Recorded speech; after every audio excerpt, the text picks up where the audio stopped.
Hey, Crawlspacers, what's going on? Welcome to our ASM review show. Let's introduce the panel. We've got JR himself. What's going on? Mike was right, huh? When you gotta hand it to him. I'm going to ask him what the lottery. I'm going to ask him what the lottery numbers are for this weekend or next or whatever. But I tell you what, he can call him, can he? I am just shamed. I am just shamed.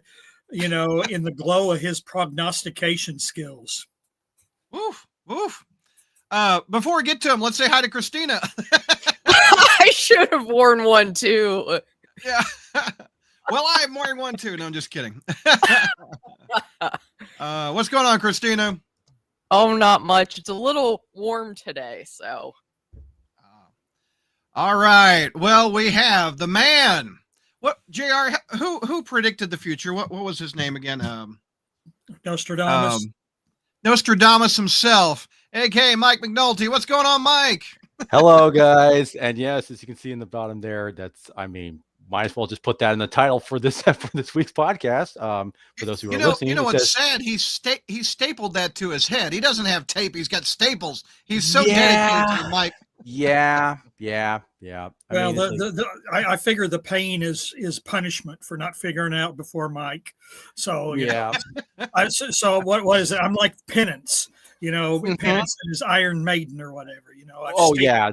Well, you just get stronger now from the pain. Oh yeah. So Mike, what a great character that was. If you didn't see last month's episode, Mike predicted, spoiler, that the new Spider-Man is indeed Norman Osborn, and boom, he was right. He also predicted that the Peter Parker was Ben Reilly. Again, he was right. So what was the other thing years ago that you were right about? You predicted something else. Tell me about it. Gosh, let's see. I predicted that in the post aftermath of Superior Spider-Man, the Doc Ock would wound up in the living brain, which was correct there. Yep. I also predicted that that Flash Thompson would be killed off, and I think it was, what was it, Amazing Spider-Man 800? Which didn't last long. Gosh, there was a couple other ones. Oh, I also said that it was Spider-Man Beyond was prepping Zeb Wells to become the writer for Amazing Spider-Man. Yeah, which was that. Called that one. So now, Mike, just out of curiosity, like, have you predicted or won any lotteries, or are you lucky in general? Are you like Black Cat? I mean, or Domino, or what? No, it's just, this was just, to me, it was just this was kind of like, to me, it was just kind of seemed like deductive reasoning on this part. Kind of like, but again, I'm not going to claim credit for like all this stuff, because to me, the person who still kind of like is the cream of the crop in terms of this stuff was Crazy Chris, who predicted the identity of the Superior Spider-Man just by looking at a cover of the promo cover for that and figuring out, oh, it's going to be Dr. Octopus. So that one, he kind of still set the bar, but I feel like I maybe moving closer to that as time goes on. I like what it says under your name, the amateur comic book psychic. So yeah. Read the Mountain Dew leaves or whatever you're going to do to me. Okay? Yeah. So we were going to have Josh on, but Mike predicted he wouldn't make it, and he decided that he's going to review ASM 975. You know what? Before we do that, let's say hello to the chat. We've got Matt in the chat says, "Hey, gang. Hope this set of reviews will bring in new Spider fans here. I have a huge question for you later." Ooh, what a tease. Okay. We got Trayvon saying hello. Let's see. Hey there, Jeff. Good morning from South Korea. I'm very excited for the party to start. Wow. Comics in the military. Yeah. Let's see. JR was right. Our hero really is Norman Osborn. He called that one years ago. Yep. Let's see. Also, you predicted Harry was Kindred. I mean, technically with that one, I also said that that I think it was kind of a half right on that one, because I also said that that it would involve I think was it one of the Stacy twins or something, but I think which in a convoluted way, which it turned out to be, but I guess I'm giving that. I'm not going to take credit for that one, but but feel free. I'm glad what's going on. The title isn't just Clone Saga stuff again, aren't you guys? Yeah. Mm-hmm. Okay. So, Mike, you're taking us through the 25 issues until issue 1000, huh? Well, in this case, what we're going to be going on here is we have like, and if for those of you who don't know, this is technically the 975th issue of Amazing Spider-Man. Even though they also take it quick credit as 11. But not only that, you're going to get 2 stories for the price of, well, not really one because they increased in price, but in any case, so in fact, so we got 2. So the first story we're going to start off is going to be, okay, both stories are going to be written by Joe Kelly, but the first one is going to be illustrated by John Romita Jr. And it kind of shows. We open up with a flashback of happier times where young Peter Parker is prancing around as Captain America, while Uncle Ben and Aunt May, kind of laugh on. He says he's going to make fun of as a kid and everything, and simpler times. We then jump forward to the present day where it looks like it's 1 PM, even though we find out the comic reads it's supposed to be 1 AM. I mean, if you look at the first panel, it looks like it's daytime still. But in any case, Aunt May is kind of like going, remembering when Peter was so young and innocent, and she's packing away some of his old belongings. And I guess her new guy friend is saying that this is kind of a, basically telling her it's a good thing because, just because, again, he's on the impression that Peter Parker is a hopeless loser drug addict, and that Aunt May should be holding on to that kind of, shouldn't be so dependent upon him. And so she's just kind of putting this stuff away. But in any case, we shift from this scene to what we really want to talk about, which is the confrontation between the fake Peter Parker and the fake Spider-Man. And both of them say, okay, who are you? Well, I'm not telling you. Okay, well then let's fight. And they do.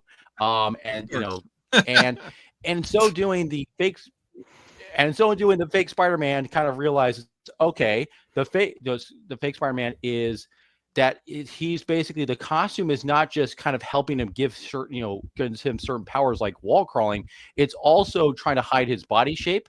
And he also figured out, this Spider-Man doesn't have any spider sense.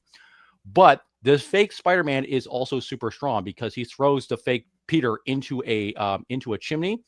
And that's when fake Peter decides, okay, well, I'm not going to be playing around here. I'm going to, and he starts to ooze out the glowing green goo, and Mountain Dew. When we reveal Baja Blast. Baja Blast. That's when we find out, much to the fake Spider-Man's disappointment, it's not the chameleon, it's Ben Reilly, the former Spider-Man, the former Scarlet Spider, who is now going by Chasm. And again, Chasm's like figuring out, well, why are you impersonating Spider? Why are you impersonating Spider-Man? And there's one point where he throws him so hard he has an unfortunate looking bulge on the side of his torso. I won't go into that. Yeah, go up, scroll that. Yeah, right what there. Is that? I have no idea what that is. I get, what is that? Weird. Well, he punched him so hard, something popped. I don't know, or threw him. But in any case, did he throw out his hip? I don't. That's just weird. I don't know what that is. I mean, I really don't. I don't want to go. He got Baja blasted, all right. My goodness, what in the world? Yeah, but anyway, he throws him so hard. Now he throws out whatever that thing is. He throws him into a chimney. And the fake he looks better in the next panel, though. His hip's back. Oh, yeah. His shape gets better, but he throws him into a chimney, and the fake Spider-Man quickly webs up the chimney because it turns out it was about to fall on a bunch of kids who have their headphones on, watching Wi-Fi or whatever, drinking beer, not paying attention to anything whatsoever. And they've got a long box of comics right next to him. Do you see this? Yeah. And then that's when Ben Reilly's like, I'm actually the bad guy in this situation. I wasn't paying any attention whatsoever. And in fact, he's feeling sorry for himself. Who should show up but the Black Cat, who also figures out, okay, well, Ben, hello, what's going on? Well, we cut from this scene to go back to Tombstone's penthouse, where the Shocker is being treated by a guy who looks like the Mummy wearing a lab coat. Or because apparently this guy, this apparently is the mob doctor. This is like the mob doctor who they call him RX or prescription or however you're going to pronounce this thing. Prescription. Yeah, but Shocker's like going on about how Spider-Man, Spider-Man always used to fight when he fought us. He always used to win, but you always knew you were going to walk away from it at the end of the day. This guy, you weren't so sure. So these guys are still thinking that Spider-Man is not some imposter. And Tombstone's, in fact, is like thinking, just don't really know what's going on with Spider-Man. This is kind of disturbing. And as he's mulling over this stuff, who should show up but another guy who knows all about being imposters and everything, the Hobgoblin, Roderick Kinsley. Kinsley's like saying calls Tombstone. I didn't realize the Tombstone's real name was Alonzo because I thought it was Lonnie, but oh well. But I guess it's short for Alonzo. And he talks to him and tells him that, look, I know we've been having our differences and you've been I should be mad at you for having your guys come after me, but I'm kind of dealing with this court case involving with Norman Osborn coming after me, all this legal trouble. So I can't afford to be on two fronts at once. How about we team up? And Tombstone says, well, thanks, but no thanks. Good luck with your legal troubles. I'm just not going to take part in any of this. And so the Hobgoblin's like, fine, okay, well, you had your chance. And so he flies off.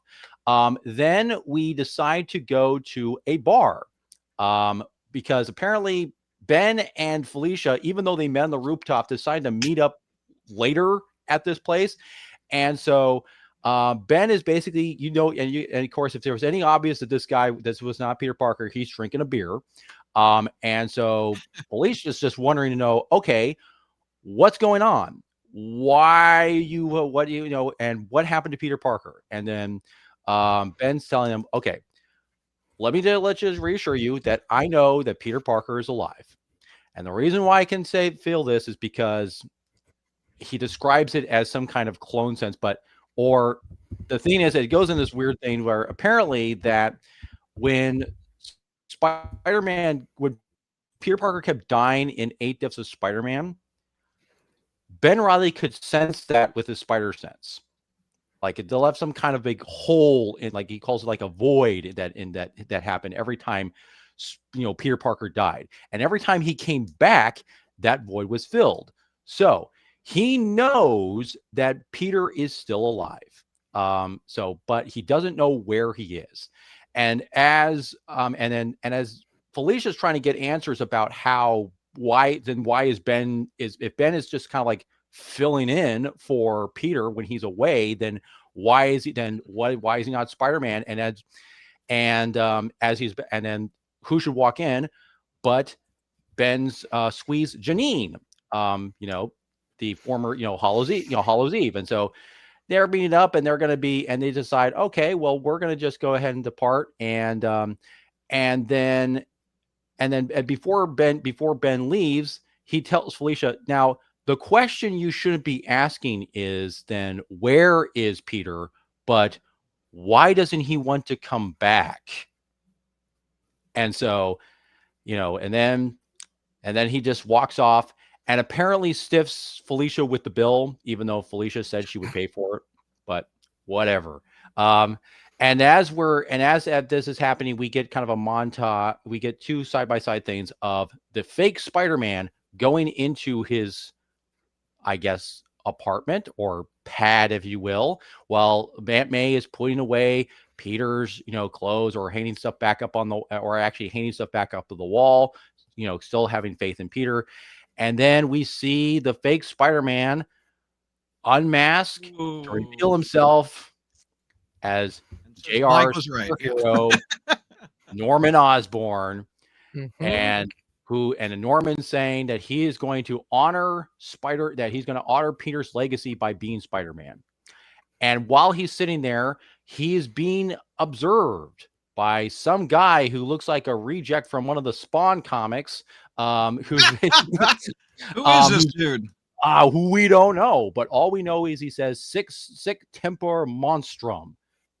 So down, deaf to monsters, essentially. Sic semper to monstrum. Yeah, instead of sic semper Like tyrannis. Strife from X-Force. Yeah, he does. Yeah, whoever this guy is, but apparently he set up this big gigantic he did this telescopic looking lens that goes around a corner rather than just straight on. So I'm not sure what he was.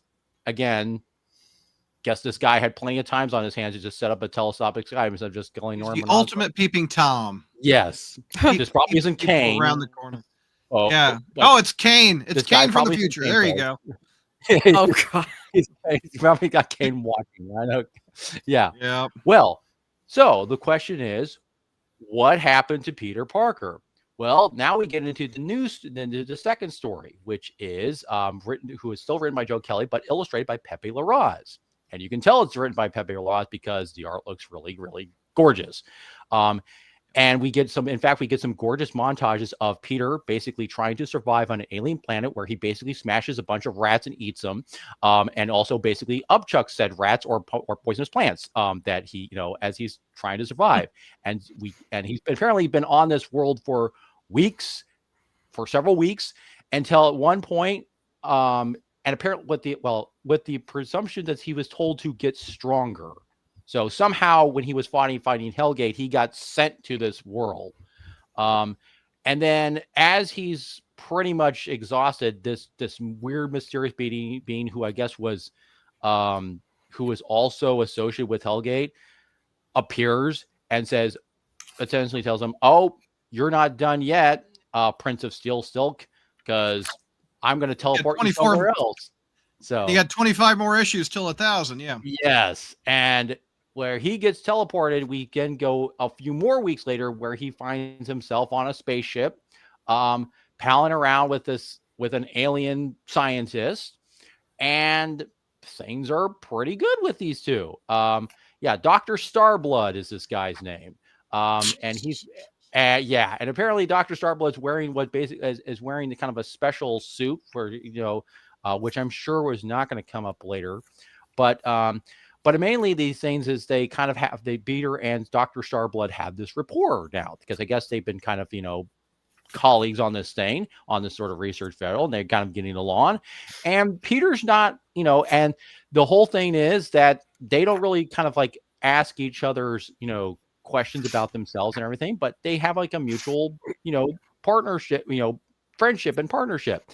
And the thing is, we find out that Peter's really not all that quick to go back home because, well, one, he's in space and he's just figured like this is kind of like, kind of a dream come true since he was a kid to be kind of out here and stuff.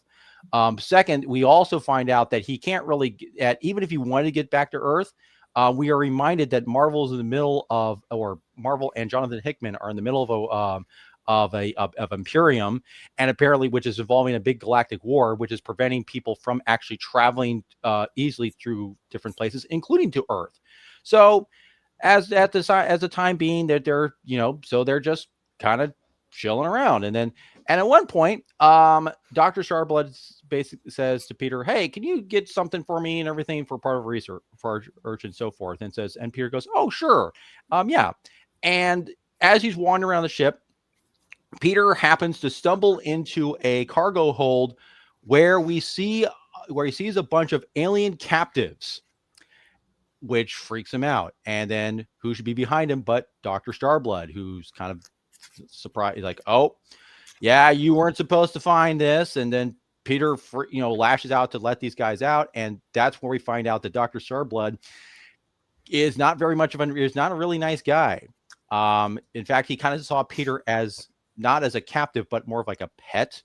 But then Peter doesn't take kindly to that. And during the said fight, Peter manages to get away, and he manages to put on the special suit that Dr. Starblood has. And I gotta admit, it looks pretty dang cool. The flex suit, it's called.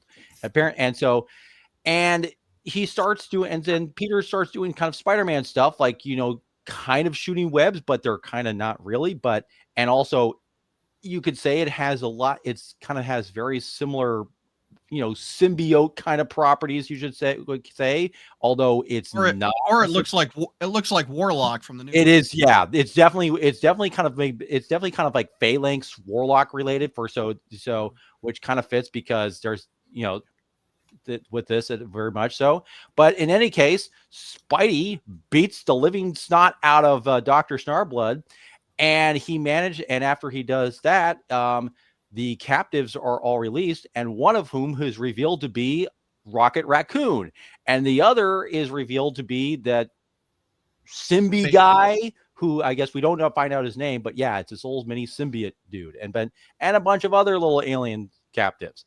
So presumably these are going to be Peter's friends for a while as he travels the cosmos, like John Crichton in Farscape, or so forth. In fact, all right. So yeah, we'll do the backups in a minute. Let's get a grade on this main story, Mike. What do you give it? Okay, because since there's two main stories, I would say the first part of it, I would say it's probably more or less like a B minus, and then this one kind of gets a B plus. I kind of like I like the Peter in space story a lot more than the Norman being Spider-Man one, which we'll get into a minute, but that's where I'll leave it at that for right now. What'd you say? B and a B plus? Is that what I hear? Yeah, B minus, B plus. We can do that. Yeah, kind of like divide the two. You give it a B. Mm-hmm. I think you give it a B. Okay, so we got a B out of Mike. Christina, what do you got on this one? I also gave it a B between the two stories. So, okay, all right, JR, let's hear yours. First story gets a C. The second story gets a D. Ooh. Okay. First story gets a B minus out of me, and I agree with you, JR. The last one's a D minus out of me. However, the art is an A. The art is beautiful. The story is crap. I don't like Spider-Man space. And, okay. Well, let's talk about. I'll get that to cons in a minute. Mike, take me through what you liked. Okay. Let's hear your grades too. I'll start reading them after we. Okay. So I do like the I mean, even though I did call the twist, I do like the twist that, in this thing. I think some people, it's just, I think it was pretty well handled, the first part, like who the pretend Spider-Man was. Although I do have mixed feelings about that, which I'll get into in cons.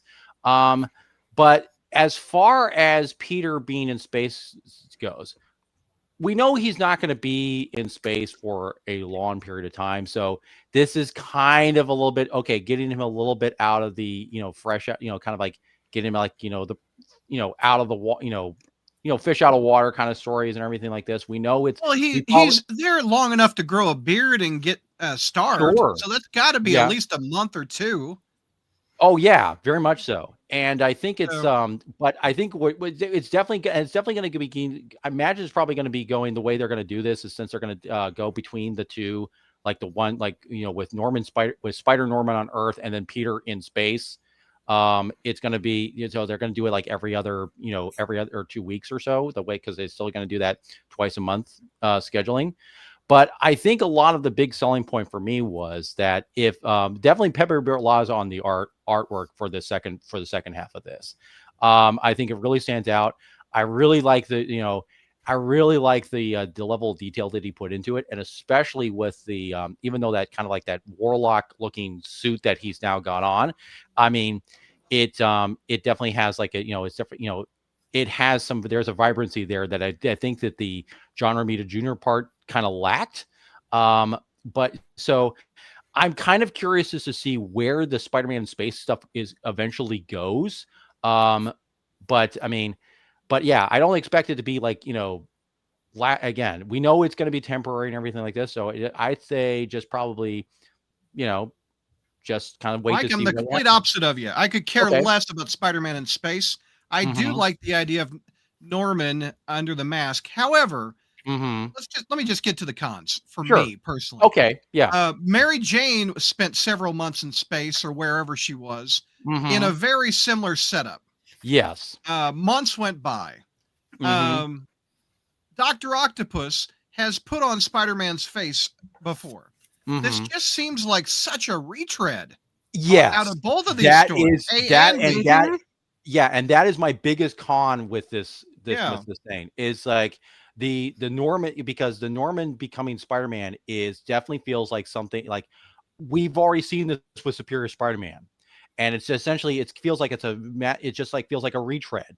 The fact that you got also Ben Riley in here pretending to be Peter Parker kind Yeah, of feels we like, just oh, had that in what, we just Beyond or had that. whatever? Yeah, Beyond, yeah. And what was the other thing? I just had it. Y We've seen the Ben well, Riley before. We've seen the Mary Jane.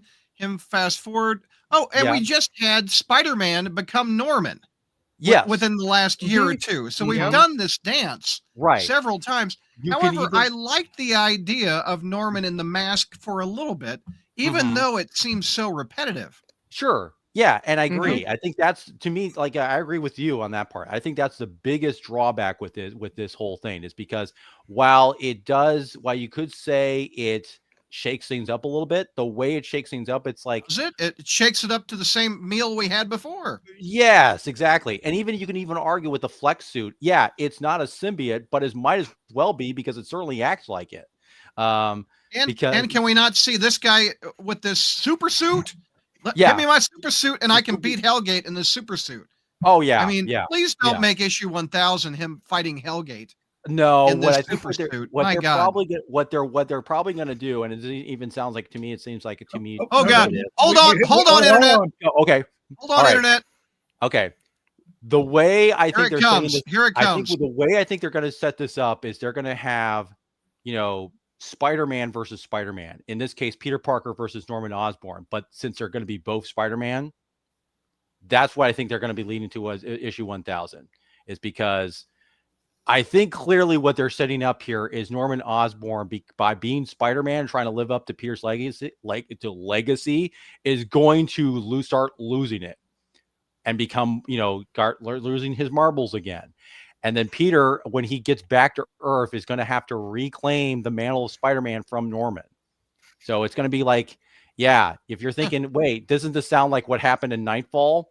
Yeah, I mean, but with Batman, Oh, I think that's where we're heading with this. Is okay. you're gonna have the two Spider-Man, you're gonna have a Peter Parker Norman battle, but they're both Spider-Man fighting each other. So All right, we're calling it 25 issues out. Mike's calling it mhm. Norman versus Peter, issue 1000. Who gets the mask?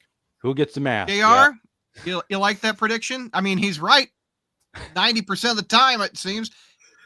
Um, no, I don't like it, but we'll see. I'm gonna wait till we talk about the next issue to Mhm. go Okay. more into depth on my thoughts about Norman as Spider-Man. So Mhm. I'll just kind of hold off on that. Christina, what did you? We're all over the place with pros and cons. What'd you love? What'd you hate? Well, like Mike said, the art by Pepe Larraz sticks out to me. I did like the flashbacks with baby Peter and his little Captain America jammies and stuff. That was cute. Mhm. And then yeah, I'm with you on the Spider-Man in space stuff. So There you go, little Mhm. baby Peter Parker with his fabric shield, evidently. Oh, Uncle Ben kind of looks like Peter there, doesn't he? A little bit, yeah. Or Yeah, if like he, an older. yeah.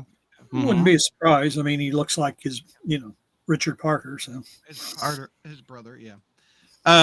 Okay. JR, what did you like? nothing. You gave it a B on the on the main story. No, I didn't.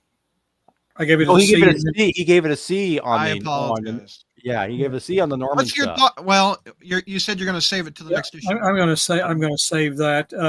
But as far as I don't want to see Ben Riley again. I don't care. I don't care. Come on, my God, Baja it's Blast. like I just don't get it. That character was played out ages ago. There's Mhm. nowhere to go with him. So and then Go get drunk with him. yeah. And then the stupid ass second story. I mean, didn't we just get done with Peter waking up not knowing where he was and is sitting in his underwear, in some big crater or whatever. I mean, didn't we have that? Yep. What did you do, Peter? What did you do? Yeah, Not we damn have that at much. the beginning of Zeb Wells's run. I mean, and I just honestly, God, I do not give. I can think of all kinds of expletives, but I'm trying to be better. I'm trying to be better. Clones bare ass. Like Norman is trying to be better for Peter. I'm going to try to be better for Brad. But there is just. I would rather go to the dentist again Oh, than sit So through yeah. sit through another year of this. I don't care, and it just always gets me how. I don't know. I guess it's typical. I guess you got to get Peter to a certain point, right away. But it's like, okay, you don't know where you are. You don't quite know who all the players are. So are you going to completely wig out and lose your mind with this guy who's been basically taking care of you? Okay. So are you going to start acting like, are you going to start acting like an ungrateful asshat? Until you kind of figure out a little more what's going on. But again, maybe I don't know. That always bugs me. It's kind of like, I always see these, where some, I don't know. It just, there was some story. I was actually watching. It was, where somebody goes, thinks he goes into the future and it's a dystopian future, and he automatically decides to join the rebellion. And it's like, well, wait a minute, this society you found yourself in is the closest thing to order that's out there, and here you are wanting to blow it up already. I don't get that. So no interest in this story whatsoever. And Simbi, I mean, come on. I mean, God, do we have to sell more toys? Yes. Yeah. That's how they make them. That's how they make. I still haven't seen the what's the pet he had. Grog. I haven't seen Grog toys. I had. Well, you know what? What's the Groot's not here from in this from thing. hell? Yeah. The reverse Parker backwards. Wreck Rap. Right. Yeah. Recrap. Yeah. Yes. Yeah. All dumb. Dumb. But at least we're not getting Spider-Man Red, Spider-Man Blue, like I was afraid we were going to. I was afraid they were going to be, the whole Hellgate thing would split them, And no, you got Spider-Man Blue. This last story, blue for sure. All right, Mike, real quick, these backups to get more money out of our pocket. Tell me about this one. So we get a backup of essentially a revolving Rapid. You remember Rapid, right? The guy who was in that one Amazing Spider-Man annuals or super stories thing. The guy who has the power to slow down time in certain pockets to make himself look like he's going really fast. Well, we get a follow-up for that.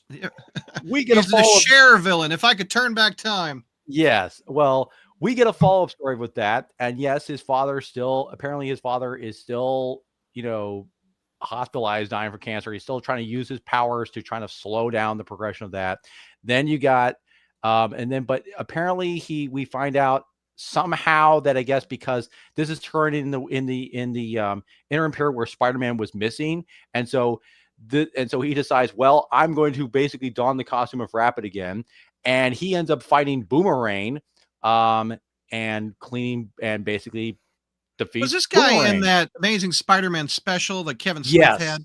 That is the same. So guy. if you're just buying Amazing Spider-Man, you got no clue who this guy is. You have no clue. Yeah, exactly. You have no clue who this guy is.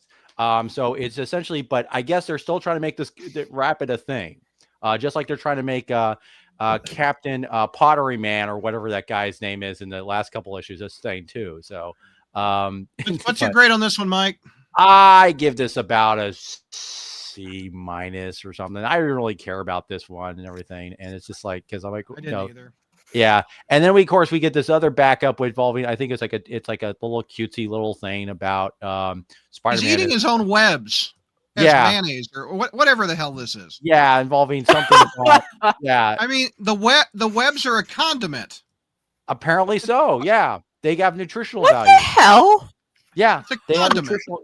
Yeah, apparently they have some nutritional value to them. That I guess if he. What? So why Peter has to buy lunch hell? anymore when he can just web himself up into a nice, delicious snack.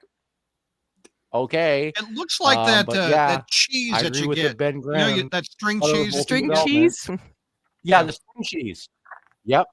String cheese. Yep. JR, So yeah, you love this one, didn't you? there's this. I didn't read either one of these pieces of shit. Okay, Mike, you got a grade on And the then FPOS? we then get. Hold on, what's your grade on the what string cheese Spider-Man? I have no idea. F. F-U? Yeah. Well, it's not an F. It's more like a B minus because again, it didn't. I wasn't offended by it. It was just like, why is this even here? I mean, because I guess they could pad out the book, man. yeah. More. Well, speaking of padding out the There you book, we do get another backup involving kind of a splash page where showing Spider-Man swinging around from various places. He's chasing the Hobgoblin, and that's it. Yay! And the letter pages. All right. Yeah. Jeez. Okay, Mike. I guess we went over it. Yeah. Any thoughts on the backup, Christina or JR? No. Yeah, big old sigh. I agree. Why Okay, do they keep chat. doing this? Why do they keep doing this? I Well, mean, We keep buying it, JR. That's why. Yeah. Let's see. If you're going to do see backups, what. do something. I mean, something a little bit more worthwhile. I mean, good Okay, grief. let's see what Chad had to say about this issue. Hey Ryan, he says the suit's actually kind of cool. Mm-hmm. I don't care about these characters. Why does Peter's training suit look like his future Foundation suit when he was replaced by Johnny on the FF? That's a good question. Yeah, I could, Spidey in space is set up to be Farscape. Yep. Gives it a B. Mr. Comics gave it an A for the main story, A minus overall A.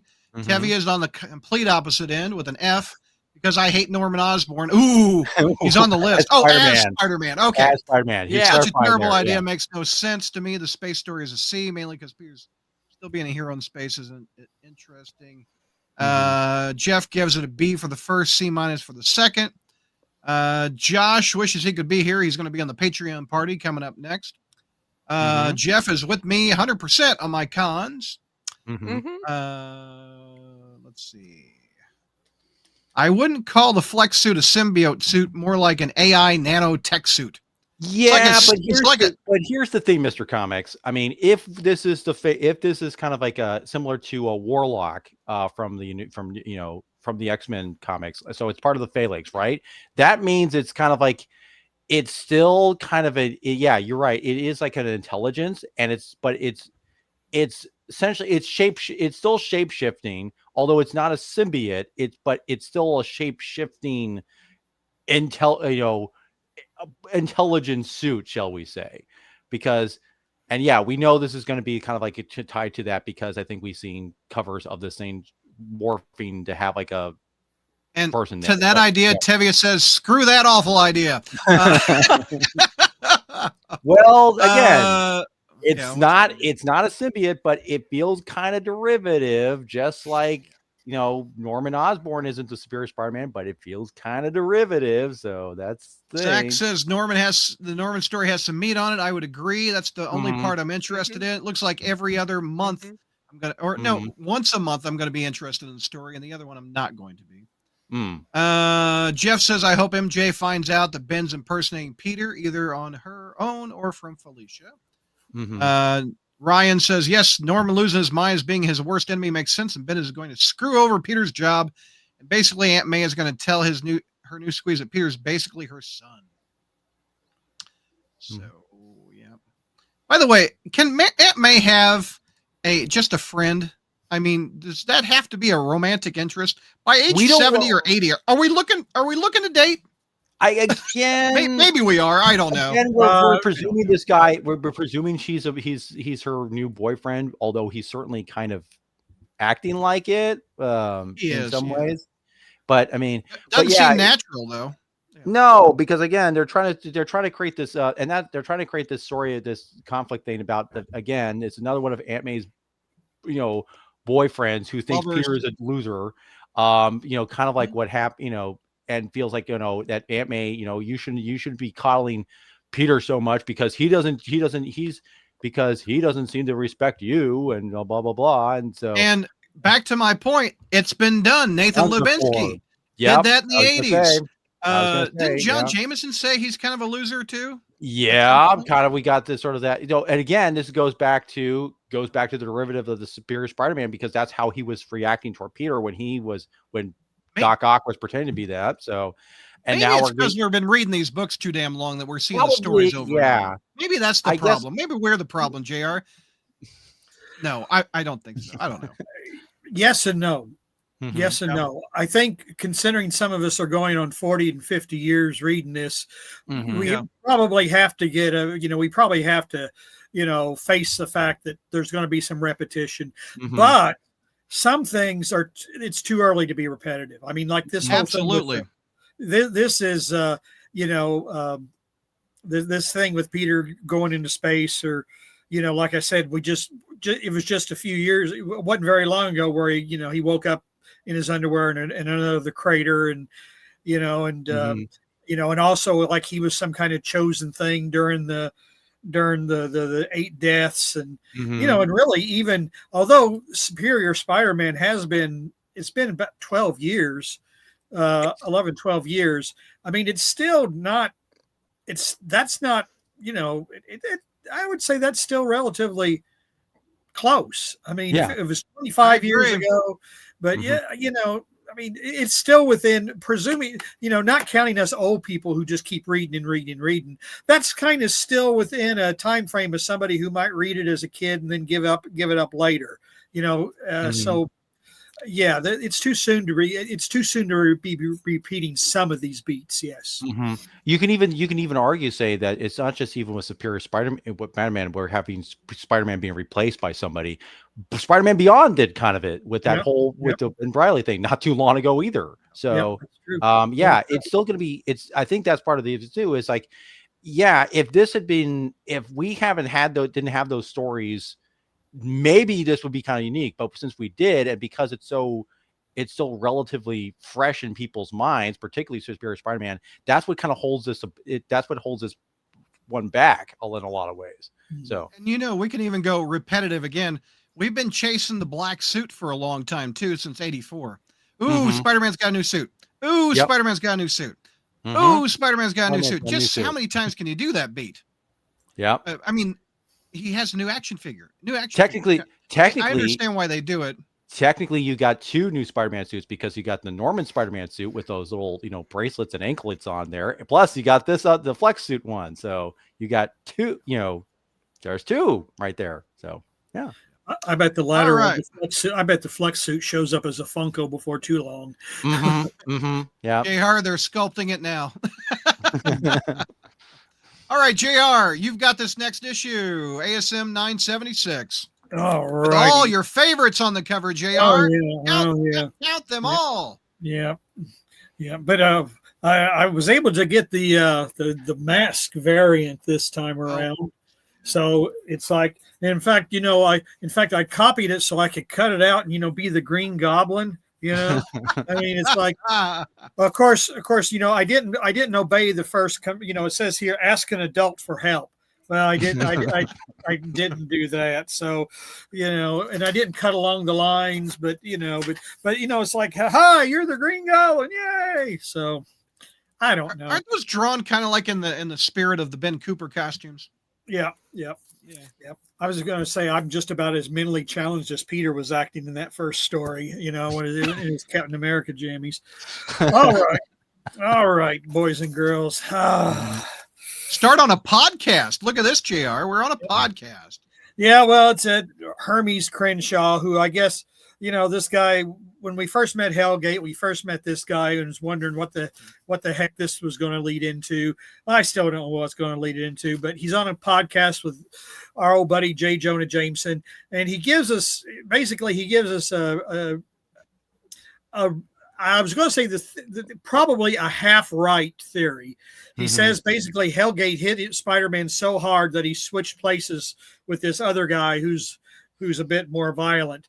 I would probably say, probably the confrontation with Hellgate's probably the reason why he's where he is, but obviously, no, he didn't switch places with anybody. So, and we saw this character a couple issues ago, like out on a bus. Yeah, he was. Yeah. So I don't know where this character's going, but I don't care either. So, don't but you anyway, love it? Jonah's line about "I'm allowed to tell that you're a effing idiot" on a podcast. I think that's funny. I laughed on that one. Like, we've been doing that for years. So then, then we go to our hero, Norman Osborn. All right, and the thing is, and we're kind of getting inside Norman's thought processes as this is happening, and basically, what Norman's basically saying is, when I was the Green Goblin and I was such a sociopath, because I was such a sociopath, I was able to compartmentalize and focus, just on, Norman Osborn stuff, Green Goblin stuff, but now trying to be Spider-Man, I don't know how in the world he did this. I have to kind of be flexible and balance things, and I don't like it. I kind of prefer my own sociopathic self sometimes, who could just compartmentalize things. And and why does he do this whenever nobody appreciates him?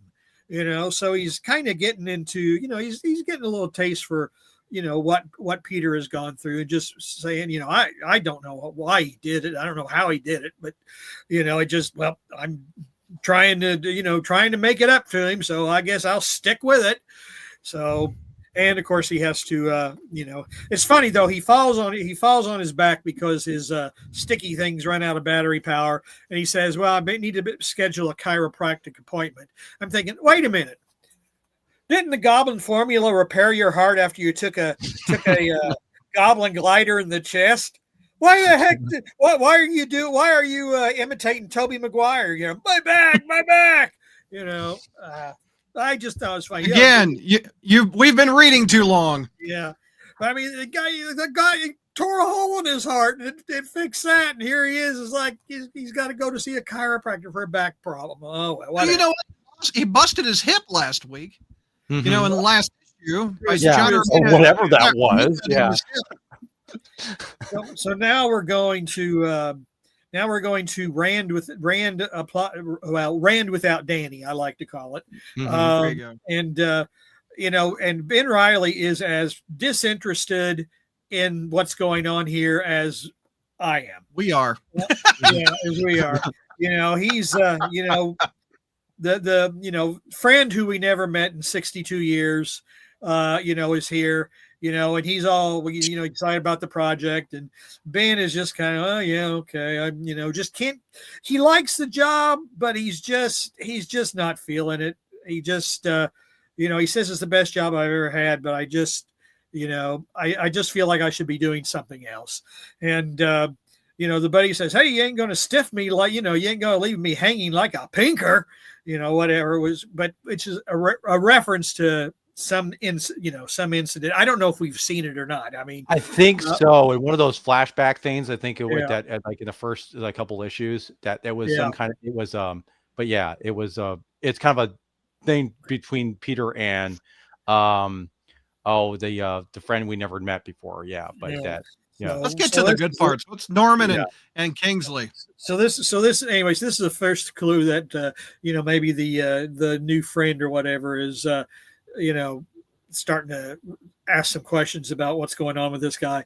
Well, anyway, so the scene switches then to bum bum bum bum bum bum. The justice system.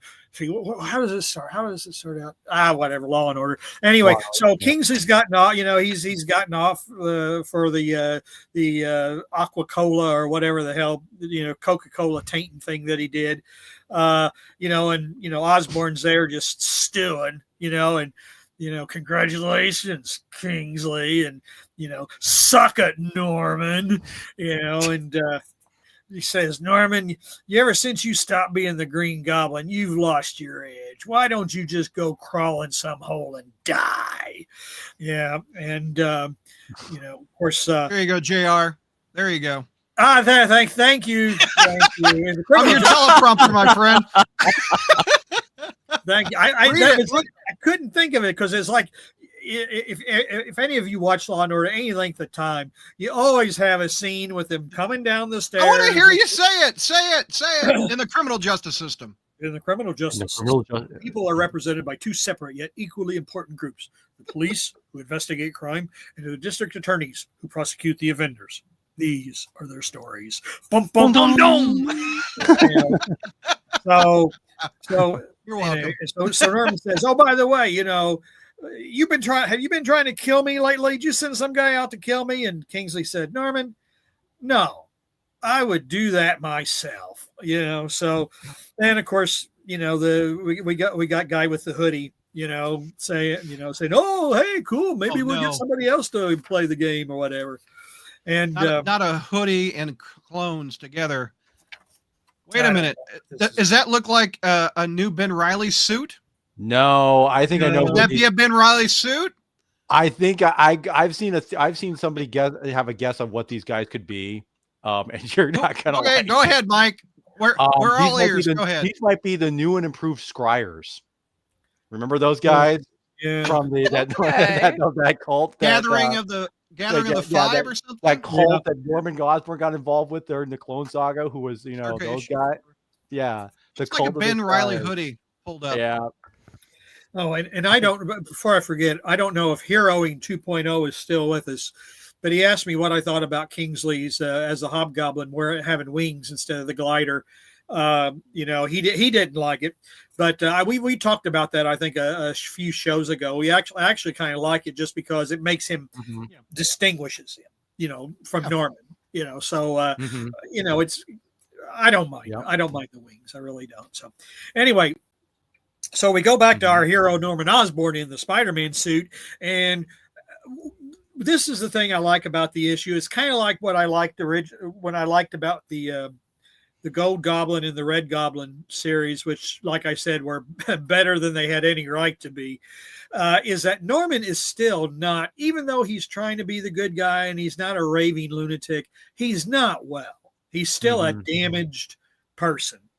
And he still has a twisted worldview.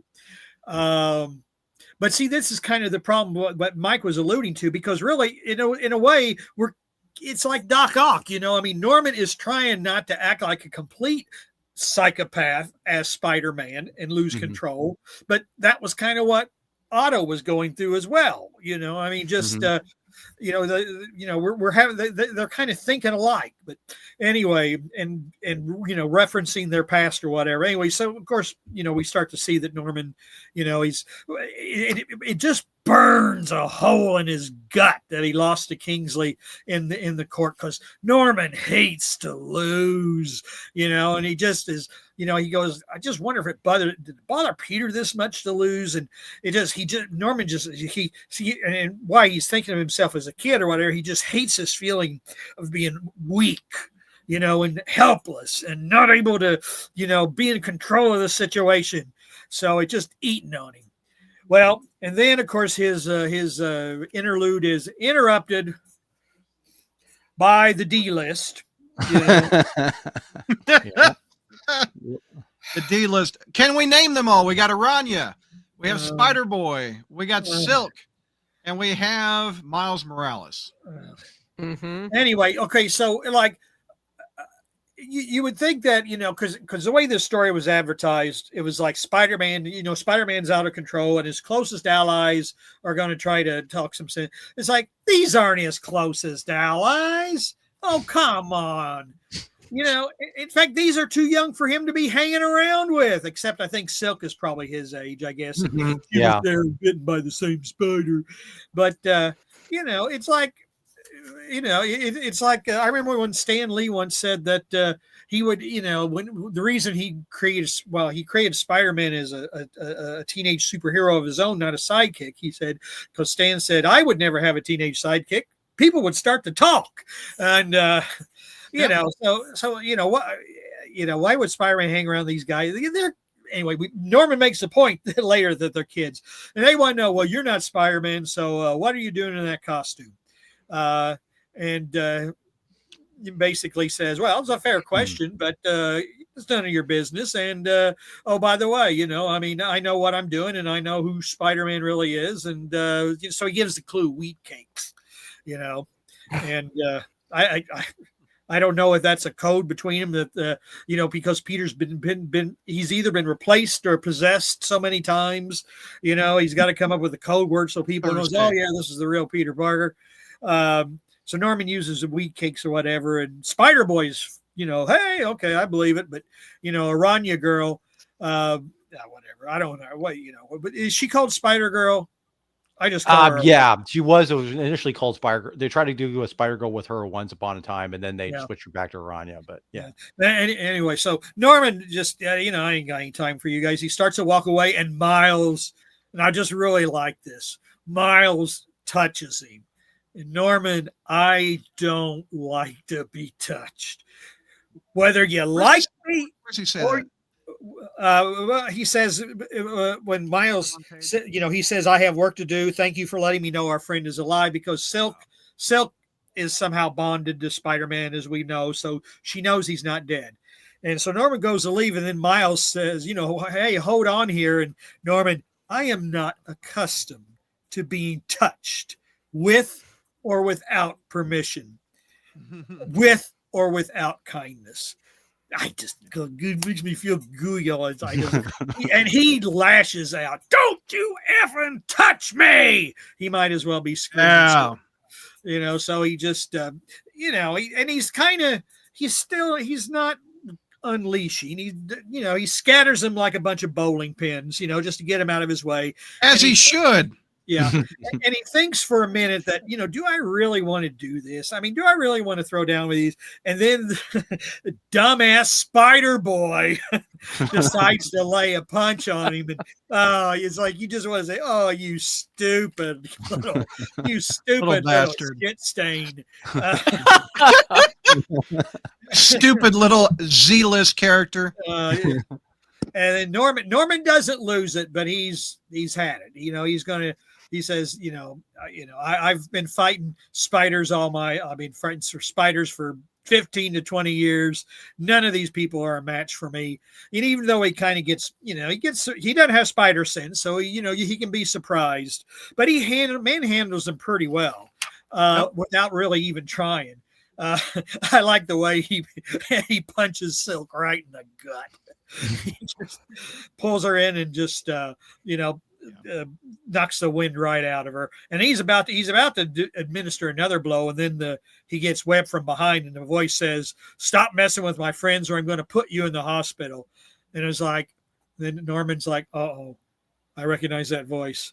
But also what Norman is going through is this, he's just thinking, these people they're like Peter. They're weak. They're soft. They don't know what it is to have a hard life. They don't know what a cruel, cold world it is. And Norman's just getting madder. Fear is the only way you get respect. Fear, gives you power, and then it's like, oh shit, I recognize that voice, and it's like, oh no. And he's just like, I'm fighting kids. I'm a 55 to 60-year-old man, and I'm fighting kids. It's like JR said that when he's on the internet. I'm fighting kids. We know Norman's at least 55 because Peter's called him 55 back in Marvel Knight Spider-Man. So he's probably closer to 60 years old now, which, first bit the Goblin formula, it wouldn't matter. But it's like, I'm an old man. I'm fighting kids. And, of course, it's like, I don't know why it bothers you now, Norman, because it didn't bother you back in Amazing Spider-Man number 14 when you tried to set Spider-Man up, who was probably no older than 16 or 17 at the time. And, and when you killed his girlfriend, he couldn't have been more than 19 or 20 then. You were fighting kids then, Norman. But anyway, whatever. Maybe he's just gotten soft in his old age. But, he says, he just says, I was trying to be good. Peter said I was good at being good, and I was really trying. So, before Norman starts bawling, we go to, and I think this is where, Mike mentioned that it's maybe the Scryers, because Kingsley gets called in by these hoodie guys who, obviously they wouldn't be able to go into a convenience store wearing hoodies because you're not supposed to be, so I guess they can't go. But anyway, they say, hey, yeah, well, we want you to help us take out Norman Osborn. And Kingsley says, I ain't so sure I want to join your little cult, which, the Scryers were considered a cult. So, but I'll think about it. And, so they say, Norman's going to pay for his crimes. It's about time. And then, does it ever be to monsters? Does it ever be to tyrants or whatever, like Mike was saying? So anyway, to be continued. Not immediately, because we got this coming up next. Yep. We're going to space. We got this, JR. Doesn't that make you want to run out and get it? Oh my God. Only to complete my march to 1,000, and then it's over. So no, well, you said if 1,000 is good, you might stick around. I don't know. It depends. I wonder if Joe Kelly. I mean, I think Joe Kelly can be a good writer. I really do. But anymore, because in fact, Spencer and I were having this conversation in a way because for whatever reason he asked me. Well, no, he asked me what I thought about Roger Stern's run. I said, oh, it's one of the best, and he was saying that he's been collecting omnibuses, and it's like omnibus, no, and so anyway, I mentioned quitting at 1,000 because I'd have all the individual issues, but now it's just I think Joe Kelly's capable of being a good writer, and I think he's got a good handle on Norman. I really do when we talk about pros and cons and stuff. But anyway, the point I was making with Spencer was, the Stern era and Matt Lowe, they were really good, and then after Secret Wars, everything started going into the crapper because Marvel then became event driven. That's when character, without picking on Secret Wars and getting Brad all at me, but just when Secret Wars happened and was so popular, then it's just events. The stories were no longer driven by the characters. The events began to take over, and the events are always interrupted in the character story. It was so you were really no longer following that particular character. But anyway. So JR, what's your grade on this one? Actually, I gave it a B plus. I did like it. I liked the Inside Norman's Head. No relation to that TV series on Fox years ago called Inside Norman's Head. Anyway. You and I were the only ones that watched that show. Christina, what's your grade? I'm actually lower than JR. I gave it a B. Ooh. Mike, what's your grade? I'm also giving this a B. It's it could be a B plus, but I'll be safe and go with a B on this one. All right. I'll give it a B also. You don't need all the little kids in there. But however, the Gwen part was cool. He's always haunted by the blonde. All right, JR, pros. What did you like? Well, the big thing is I really think Joe Kelly's got Norman, and I think I like the fact that he's not okay. He's not being portrayed as okay. He's not a good guy. He's trying. He's really trying, but he's still plagued by all the demons of his past. So I like this because one reason I like this, they haven't said anything about it, but he's still got the Goblin formula and he's acting sane. I've always believed the Goblin formula did not make him crazy. That's always something, throughout like history, they've said, oh, the Goblin formula drove him nuts, becoming the great. No, he was already nuts. No, the Goblin just made him even a bigger nut. But so now I think this disproves the Goblin formula made him insane. It's just basically it's his own darkness, his own mental. However, the sin, what's funny though is he says he owes Peter, but doesn't he owe the Sin Eater more? Yeah, maybe. Zap is, and I don't like the idea of the whole sins being a material thing, but I do think though that I think Kelly's got a handle on how Norman thinks, and that he's not right. He's still not right, and he's not going to be right. So, I mean, right in the head, that is. Do you know what I appreciate about this issue is the fact that instead of, because unlike with Superior Spider-Man, where you kind of strun out this whole thing about it when everywhere, oh, nobody could tell that Spider-Man wasn't Spider-Man, and because everyone in that story felt like they had to be taking stupid pills in order to not to figure it out. At least in this story, you've got these other characters are kind of realizing, oh, this is not the real Spider-Man. And so they already got to, you don't have to go through that whole, stupid thing there and something like that. So that's, I appreciate it on that level.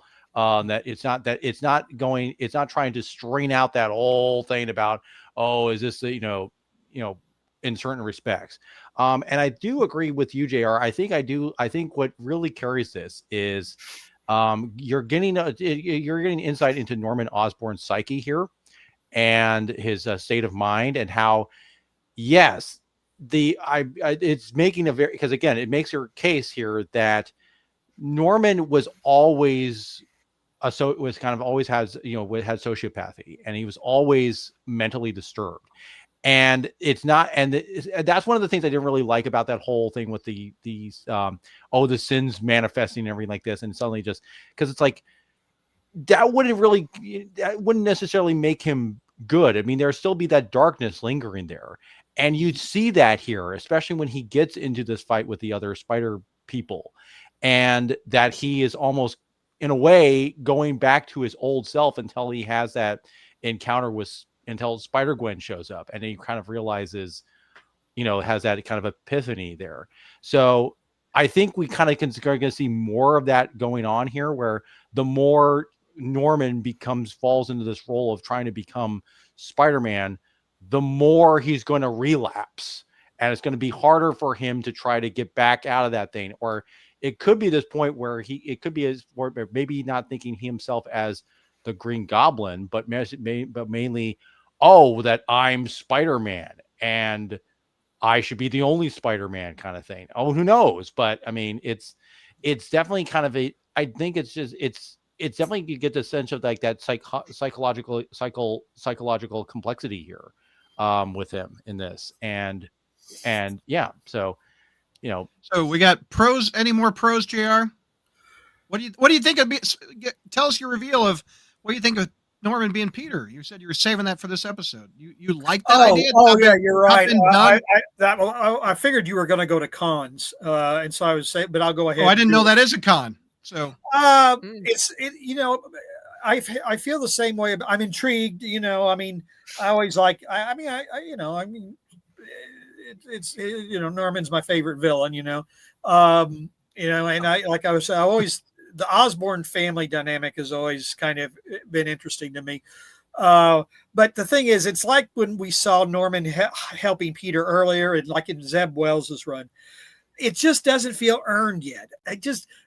What in the world would make Norman? I just can't see him being Spider-Man. I mean, I can see where he wouldn't do the Go Goblin thing because he doesn't want people knowing it's Norman Osborn, doing something. But it's kind of, he's had such even though he's feeling grateful to Peter and he wants to make up to him and make amends to him for all that he's done. He has spent so many years hating Peter and Spider-Man. The idea of putting on Spider-Man's skin, essentially, it's just not earned yet. It's interesting. What's in it for Norman is the bigger question. Well, he's trying to absolve himself. He's trying to absolve himself. That's how he's doing it. Yeah. But it just doesn't quite feel earned yet. It seems like there should have been more, and I know that you had to have the mystery. Who is this new Spider-Man or whatever?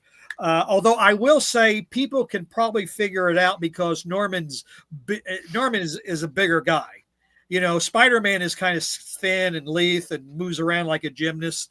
Norman's kind of like a, football quarterback physique, he's not great. He's not graceful like Spider-Man. So people could probably figure out this ain't quite the same guy. But no, I just feel we should have had more of a build up to Norman making this choice. It's happened too fast and it's not entirely earned. So that's kind of my con. I mean, and I poor Tevye. I mean, I tell you, I guess all the eight shows a week on Fiddler on the Roof must be driving him mad. But he really hates Norman being Spider-Man. I think he set a record for comments. He really hates it. Yeah, I know. Tevye, I'm not sure. Tevye, did you read the book or are you watching it with us and reading the book with us? I mean, there's some difference of that. Christina, what'd you like? Pros for you. I'm with JR. I like, and Mike, seeing Norman still losing it, and basically the Goblin formula amplified his stuff. So I do think though that might bite him in the butt later on and maybe bring out the Goblin again. I think we got to wait and see with that. So, but I like that. So, okay, Mike, what'd you like? Well, like I said, I kind of enjoyed, aside from what I almost called J.R. Norman, for a second there. But aside from what JR said about Norman, I did actually, I mean, weirdly enough, I did appreciate the confrontation between, Norman and the other Spider people. Granted, it does bring up a weird question about, well, if Spider-Man was missing, why are these guys picking up this? Aren't these guys picking up the slack? But okay, but in any case, because they can barely sell a book. That's why. Yeah, right. Yeah. But but I kind of appreciated the fact that it's one of those things. Again, they're not straining this out. Kelly's not straining this out like everybody's trying to act like it, everyone acting like idiots, like they can't see that this is a different Spider-Man, that this is a completely different Spider-Man, that it's not Peter Parker, that they're aware of this. And then also it's showcasing a little bit too, that even though about how Norman Osborn still can hold his own against all 4 or 5 of these guys, because again, he's had experience, because showing that he's had experience fighting, because of his years fighting Spider-Man, he's able to kind of know all of their tricks more or less, and is able to hold them. So I think, and plus this was Ed McGuinness, I think, was doing the art on this thing. So wasn't bad. Yeah, you what? And so it wasn't bad. I don't think. Yeah. Oh no, yeah, that's what I'm saying. It's like this is it helped. This was a really it was really strong, very colorful, very vibrant, and so that's So that's I think it's like it popped and stuff. So yeah, it's I think for those parts, so that's why I kind of like it's enjoyable. Even though I still think it's a little derivative. It's it's still pretty good. So. Well, just thinking about 5 years, we're going to see the Vulture take over his. Right. And then the Chameleon, and then we're going to have Venom. And then who else can be behind the mask? Everybody gets a turn. It sounds like. You can have. I don't know. Well, we've had the Rhino. Rhino can take over. Yeah, the Rhino can take over. That's Stegron for a week. Paste Pot Pete. He's even got the Pete name, so it works out. We got the grades. Mr. Comics gives an A+. My Tevye, my grade is a beep beep beep beep beep. F Norman beep beep beep. Okay, Tevye hates it. Whoa, hey, whoa, we got an F-bomb here in chat. Okay, we got a C+ out of Jeff. We got a B out of Ryan. Denon gives an F, an FU, F-. Zach gives it a B+. Zach says, I think this is the closest that we've got to deconstruction of the character outside of JMD. DeMatteis, for those who don't know. So, yeah. JM DeMatteis, yeah. JR, how do you feel about Norman's Spider-Man suit being black and red? I ask because from preference from that color scheme. I do prefer that color scheme for Spider-Man's costume, but I didn't really think it was black and red. I just thought that's the way it was. I still thought he was in the red and blues. No, it's kind of it's somewhat a little bit subtle. It's more black than it is blue. Okay. So that's another kind of like so it's kind of a subtle coloring change there. Yeah. The eyes being red obviously is a change, but I still was.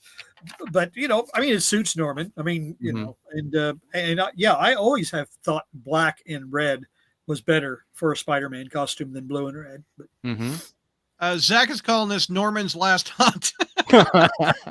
Oh yeah, Craven's He sort of defeated his enemy by becoming his enemy. Again, another story we've seen before, Zach. Oh, good Lord. it's true.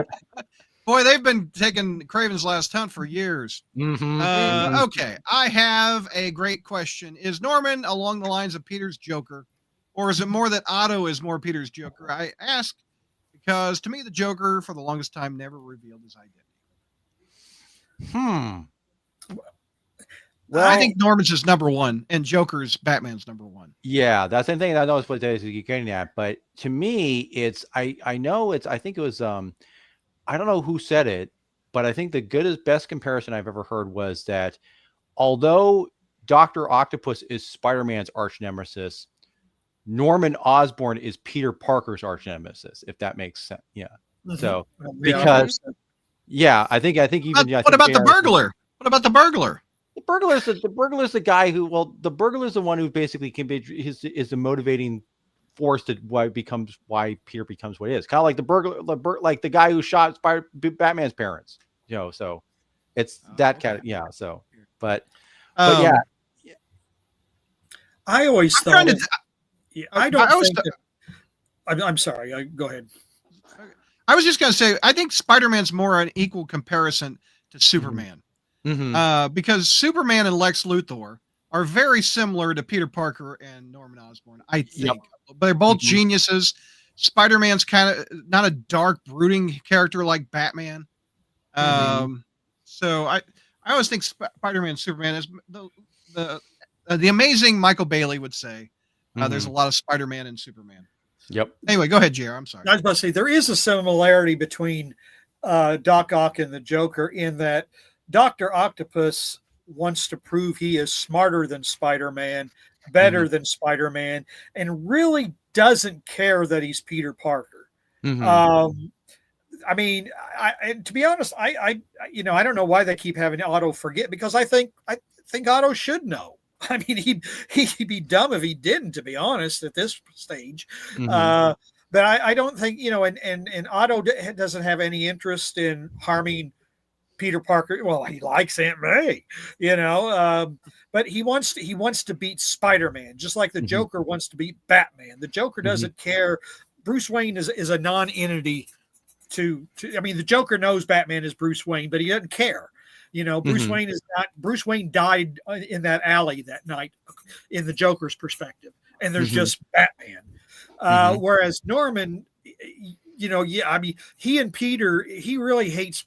He hates, and the reason he will actually go after Peter's family and friends is because he feels they enable him. I mean, Norman and Peter have different worldviews. They've handled tragedy in different ways. Peter is the better man. Norman knows it and can't stand it. Plus the fact that he was living with his son all those years, and it's like just right under his nose, and it's just far more personal than Osborn wants to beat the man Peter Parker, and Dr. Octopus wants to prove his superiority to Spider-Man. So Tevia wants to know where Kane is. Kane was in that Chasm miniseries. What was it called? Called Chasm? I think it was called Chasm Curse of Kane. Curse of Kane, yeah. I don't really remember what he did, but that was really something. Chasm. Yeah, that really was a thing. Yeah. That was a 4-issue mini, JR. I'm sure you have it in your long boxes somewhere. Yeah. Yeah, I'm sure. I just dig it out right now. Hey, Hobby's in chat. I hope Paul Watson is the next Ultimate Spider-Man. You mean Paul Revin? Yeah. Oh no, but have you heard though? Paul Watson. Oh, okay. Yeah. He took her last name. I get it. Yeah. There you go. But technically, you could argue that they kind of divorced because of the if you've read All New Venom, they are effectively broken up. Although apparently Paul is still living in the same apartment, apparently, from what I know. Hey, we're gonna wrap it up a little bit. I want to tell you something that I just found online that it's going to launch in a couple days, and I want it to be supported. On Kickstarter, they're going to start.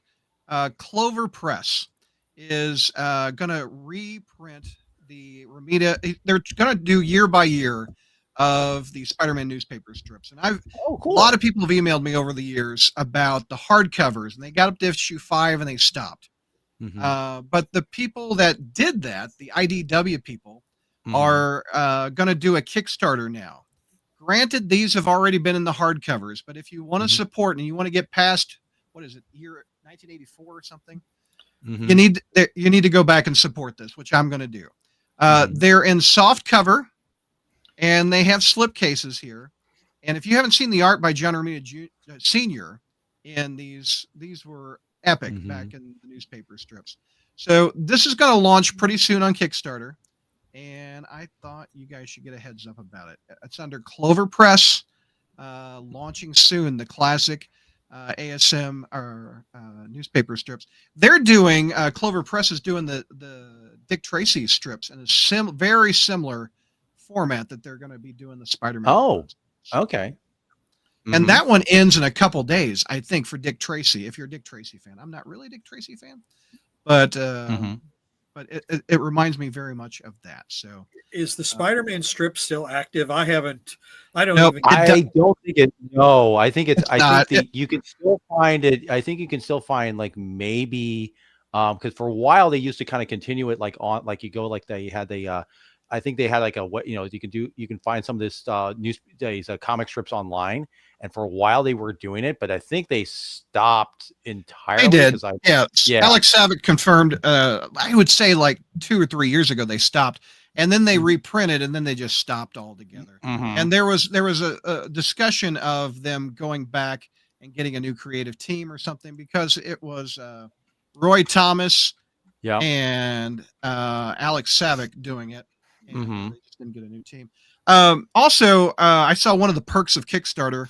They're going to do it's a little mini hardcover, and I have no idea what this is about. It'll include a 32 mini hardcover featuring the original strips created for the pitch of a syndicated strip. Yeah, okay. So I've never seen these. I've never seen these. I don't know what they are, but if they got Romita Senior art in them, I'm all about it. Yeah, so, this might be what they probably did. Was these probably were the ones? What I think what they're trying to maybe getting to is that these were these were the strips where they introduced this idea. Maybe that these weren't actually fully published.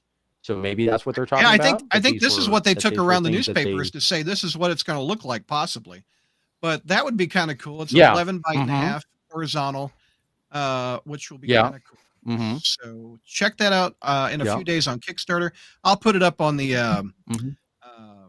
Crawlspace and when it's live, and you guys can all support it. I think that'd be kind of cool, because I want to see the 80s and 90s Spider-Man strip collected. I think that would be great. I have fond memories of an actual newspaper, JR, of reading these in the paper. So, all right, coming up next, we have our Patreon show. And JR, if you would like to know what Mary Jane is doing in that Venom suit, you should tune in, JR, at patreon.com/crawlspace. I know you're just dying. JR, look at her. Look at her over here. She's right here. Right here. That's your friendly neighborhood redhead. Anyway, on our Patreon show, we're going to review the first couple issues of the new Black Cat ongoing. We've got 2 issues of Ultimate Spider-Man. Miles Morales takes a trip into Ultimate Spider-Man land. We go back to Spider-Man 94, the cartoon, where J.M. DeMatteis is writing what happens after the last episode of the 90s cartoon. We're going to take a look at that book called Spider-Man 94. Tyler's going to catch us up on Eddie Brock Carnage, where he takes on Muse, which is actually a really good book. I'm surprised the quality of that book. And then, of course, all new Venom. Mike, is this the one where she breaks up with Paul, or is that previously? I think that was the previous issue. This might be the aftermath of that, I think. Yeah. The aftermath of the Paul breakup. JR, you have to tune in. Yes. No, I don't. And then Christina is going to catch us up on a big long run of Ghost Spider. And we haven't reviewed it so much, she's relaunched to a new #1. And the question I have on that book, and we'll answer it in Patreon, hopefully someone can, Christina. When Stacy and George Stacy get put into the 616, and George Stacy just goes back to work, how the hell do you get it? He's been dead for 20 years.